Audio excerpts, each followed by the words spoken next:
Hey, David, we're going to do something different here. Okay, I'm all ears. Because you have a special history with this company. So we're going to talk about Cabela's Okay, okay. because of the fact that Cabela's started in your little town in Nebraska, Kinda. kinda. Yeah. So we're going to do this completely unrehearsed, Dave running with things, and You're gonna Google I'll fill in. dates and names in the background? Yeah, that's what we're going to do. So let's give that a roll. Cabela's is an interesting story. It really is, and it still is a brand, right? It's still around, but it's owned by, the Bass Pro Shop guy, Johnny, whatever his name is. Like, I didn't get to know him because that's a Missouri thing. So, Sydney, Nebraska. We don't like talking about those people. Well, so he came in and bought it up and saved the company. That's part of the story. But um, Sydney, Nebraska was the home of Cabela's, the family and the corporate headquarters for years and years. It started though in a town about 30 miles away, a town of Chapel, Nebraska, Right. Yes. 1962. Well, Um, actually, you're really good. It's according to what I have here is December 1961. so But no, yeah, 1962 is a month later.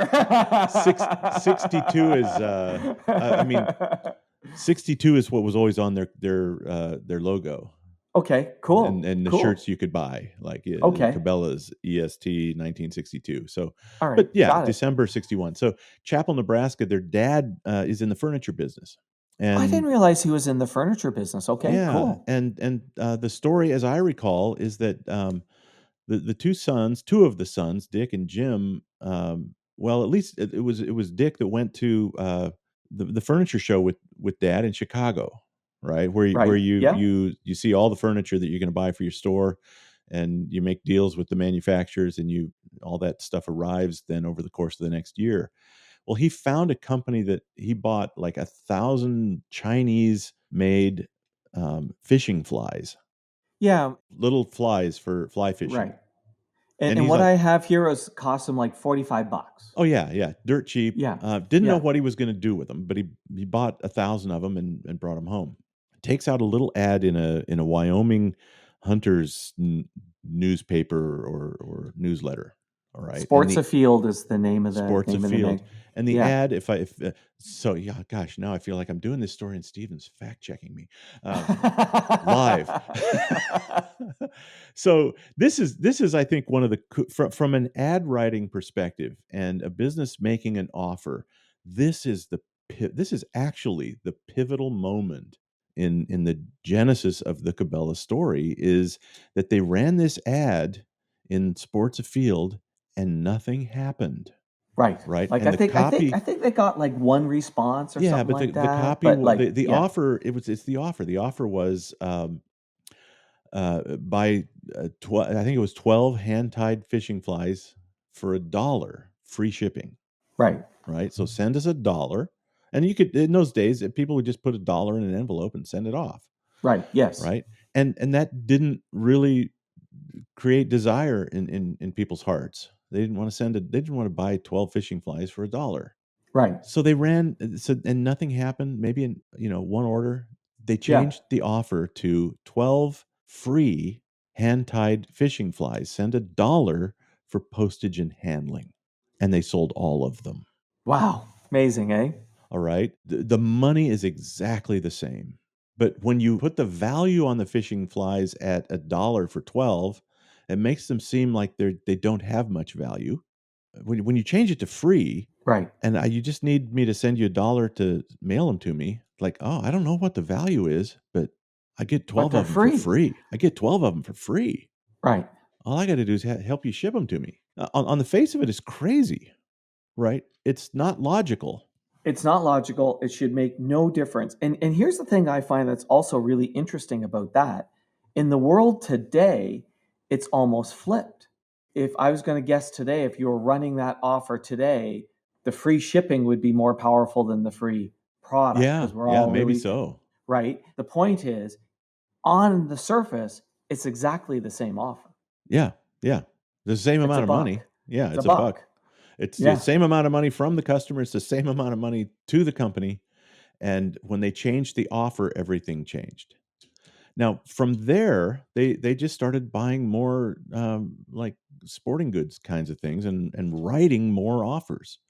So Right. in this little town of Chapel, Nebraska, about 1,000 people at the time, probably, like, dad has the Cabela's furniture store, and by the way, to the best of my knowledge, that store is still there. The Um, furniture store? yeah, it Wow. was it was a 3rd brother that ended up in the furniture business, took over dad's business, and the other 2 brothers, Dick and Jim, set out to take over the world of sporting goods. They had basically used up all the store frontage, in this little town of Chapel and were needing a bigger place, because there just wasn't any more room in that town for them or people to work for them. And so, I'm not sure just exactly when, but in the '60s, later on in the '60s, they, made a deal with, the city of Sydney. A John Deere distributorship had gone under, right? I think they just probably got Mhm. consolidated out. So there was this big, 3-story brick building that had been a John Deere parts distributor place, and it was just sitting empty, and the city needed to do something, and so they made a deal with Cabela's to move into that building, and Wow. that's then for the next, several decades where they ran Cabela's, and they ended up opening their first retail store in there, but they were primarily, They were until catalogs, the weren't they? internet hit, they were a catalog company. I Yeah, was gonna say, absolutely. I thought they were a catalog company. Yeah. In the I don't know when the internet started, but before the internet started, like, they were printing more pages of catalogs than JCPenney. Is that right? Yeah, I had no idea. of all kinds, like, you could get the Cabela's deep sea fishing catalog, you could get their hunting catalog, you could get their, guns and ammo and, archery, all they had all kinds of different catalogs for their different types of consumers that they sold to, and then every year, they had the master catalog, which was a big hardbound edition of everything they sold, like, Hardbound. and it was the Wow. size of a dictionary, right? It was Wow. big. Wow. And so they operated that, out of that building till, oh, I would guess, their first, what became known as the destination stores that they started doing, was opened in Sydney in the late '80s. Well, Cabela's and the interesting thing is the Cabela stores are really quite the destination because 'cause they've got, like, aquariums. I've Yeah. heard of some that have shooting ranges and archery ranges in them. What they figured out is that people wanted an experience when they went to a store, right? And Yes. so their store in Sydney was started that as you wandered around in that store, and again, it was just like a weird store that was cobbled into the front of this former distributorship building. So it had multi levels. There was a basement, there was a main floor, there were stairs that went up to another little part. Didn't have near the square footage, but they also had things like this giant stuffed polar bear and lots of taxidermy even around that store. And so they carried that theme through when they started building these destination stores. But I remember as a kid, getting a picture taken with the big polar bear in the Cabela store, and that would end up being on the front of their catalog. So they became known for those kinds of things. But when I was a kid, Stephen, you could buy a basketball or some ice skates, um, any kind of baseball bat and a glove. Back in those days, they had their catalog business, but for the town they were in, they were the sporting goods store, Right. right? They were Right. the place you went to buy any kind of sporting goods. And it's really interesting when you think about sort of making a place a destination because then it attracts people to the store.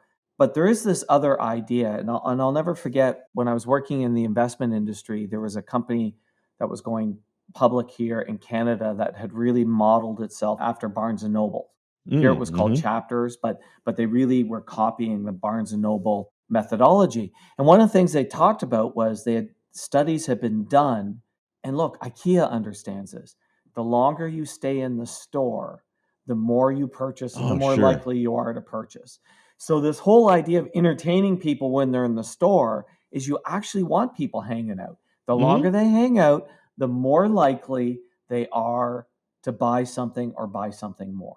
And so I think for 20 years, we've been, now and then I'll get asked to do a presentation on creating word of mouth, Right. right? And the way you create word of mouth is, Stay tuned. We're going to wrap up this story and tell you how to apply this lesson to your business right after this. Hey Rick, do you ever feel like, Yeah, I do. Spinning my wheels, getting no traction. I was going to say like we're part of a computer simulation, you know, like the Matrix? Oh, I guess. Your business still isn't growing, huh? Nope. Working harder, spending more, going down rabbit holes, but not growing. Exactly. Going through the motions, like Neo at the beginning. Well, you could talk to the host. The guy on this podcast? Sounds like he's figured out all the secrets for growth. I mean, these stories are interesting. It doesn't cost anything to talk to him. That's true. Maybe I should get plugged in. Come on, do it. I want to hear what your ads sound like when they play at the beginning of this podcast. When you say stuff like that, it does sound like we're in the Matrix. Watch this. Take the blue pill, Dave. Let's pick up our story where we left off, and trust me, you haven't missed a thing. right? And the way you create word of mouth is when Roy first started talking about it, he talked about three different techniques: architectural, kinetic, and generous. Right. And really, I think if you break it down, they're all three categories of what I would call magnanimity.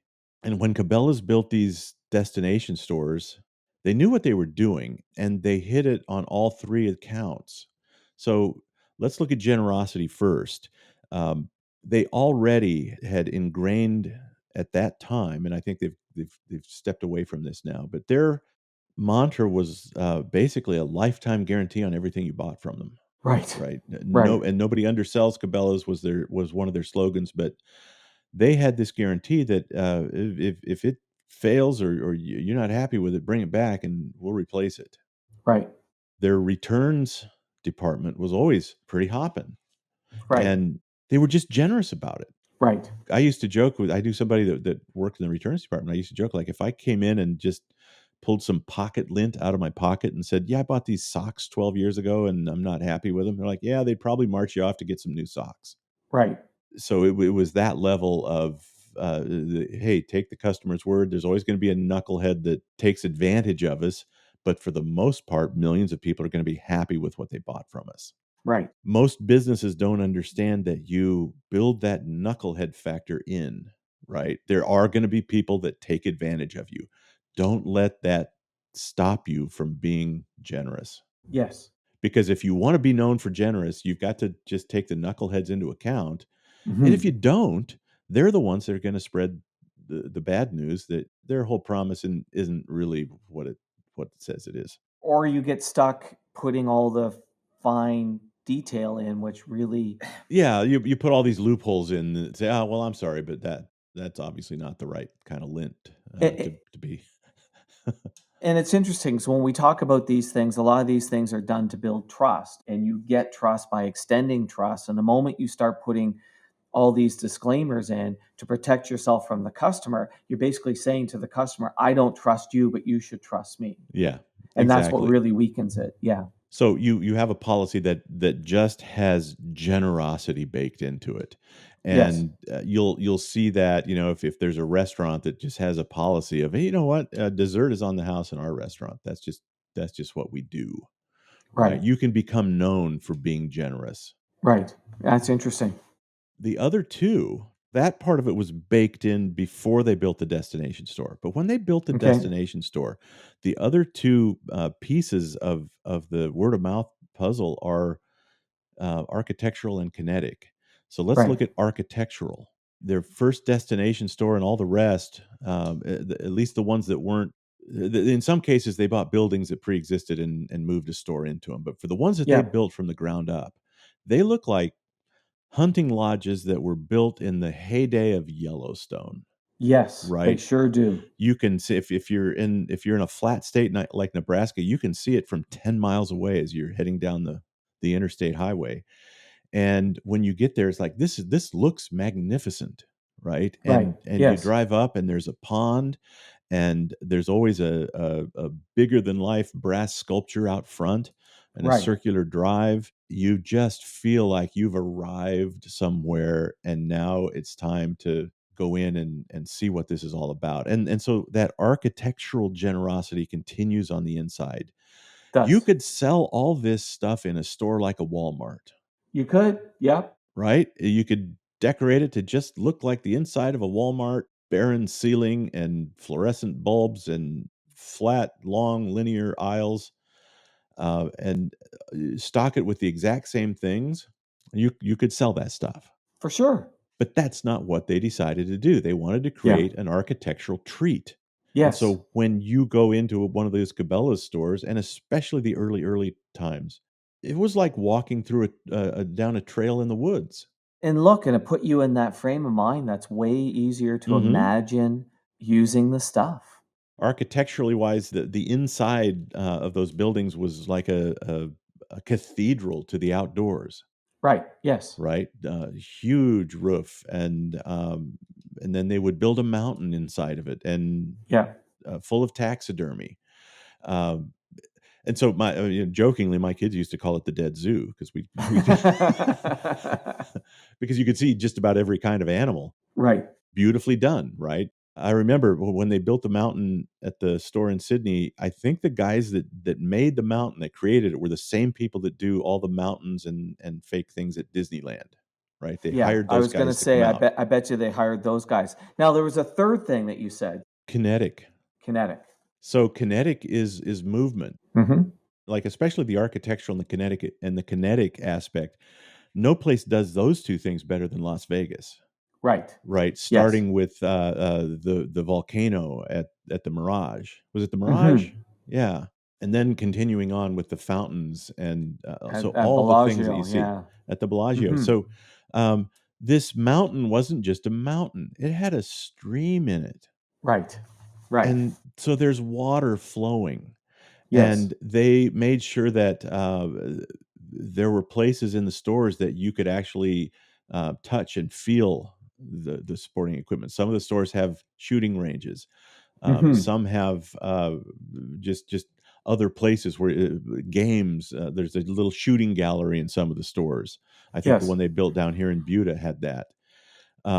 So things that move, things that are architecturally take your breath away, and generosity. Oh, the other generous thing was, and this started in Sydney well before they had their big store. They would do a sidewalk sale every year. So remember, they're sending out millions of catalogs, and they've Right. got a return policy that's super generous. So they're always Right. going to get things returned to them. What Yes. happens to that stuff? What happens to the mountains of stuff that get returned? They store it all up. Oh, and then they do. And once a weekend in the summertime, they have the Cabela's sidewalk sale. And in Sydney, Nebraska, it was an event. Right. So they're People, selling all even the this, stuff and that this had been is, returned. yeah, so they set up a giant tent. It always just blew our minds because even in the days before the destination store, people would drive from everywhere and camp in line. Like this was before you could camp to buy tickets to a concert. Right. People were getting their place in line a week in advance, and they would watch the Cabela's employees stock the tent. Like there were people that would sit in their tent or on their lawn chairs with binoculars, So they knew which tent watching that they wanted to go to. watching the Cabela's people stock it, and they'd know which tent they were going to go to get. And so there were huge bargains, huge. Yeah. It would be a free for all. Like when they started letting people into the tent on that Saturday morning, it was just madness. And they moved that out to the store, and then they Yeah. also created a thing, their bargain cave in the store. So not everything. I think mostly the bargain cave was things that got returned to the store, not things that got returned to the Right. catalog place. But there were always great deals to be had. Like they would mark things down, just let's just get this out of the store kind of prices. Thing I don't want to lose sight of. This is the one that to me is really super interesting. Is going back to that first offer. Yeah. Because it would have been very easy. It could have been very, very, very easy to go, okay, they're not selling for $1. Let me try 50 cents. Mm-hmm. Not, I'm just going to change the way the dollar changes hands. It would have been like, that shows a real testing of offer. Because what I find a lot of times is the offer doesn't work. We're really quick to go, well, that's a bad idea. Yeah. Not just changing how I word it, changing how the offer is put together can have a huge impact. And offers are weird, right? Like they really are require testing and massaging and sometimes going back at it and recognizing that, doesn't make sense. Does Yeah. not make sense changing the dollar from this category to this category has an impact, but it does. Yeah. And so that's my hats off to them in terms of having the boldness to just go back at the market and just change it. Well, and you think about the millions of products and millions of catalog pieces of copy that they had to write. There were some great copywriters in that company. And I tell people, look, I'm the only guy in Sydney, Nebraska that never worked for them. Right. But a huge respect for how the company was built. Yes. And, another episode would be what happened to so to fund the growth and to build these big destination stores, they went public. Yes. And that eventually is what led to the downfall of them as a company. Yeah, they're still a brand, but as a company, they don't really exist anymore.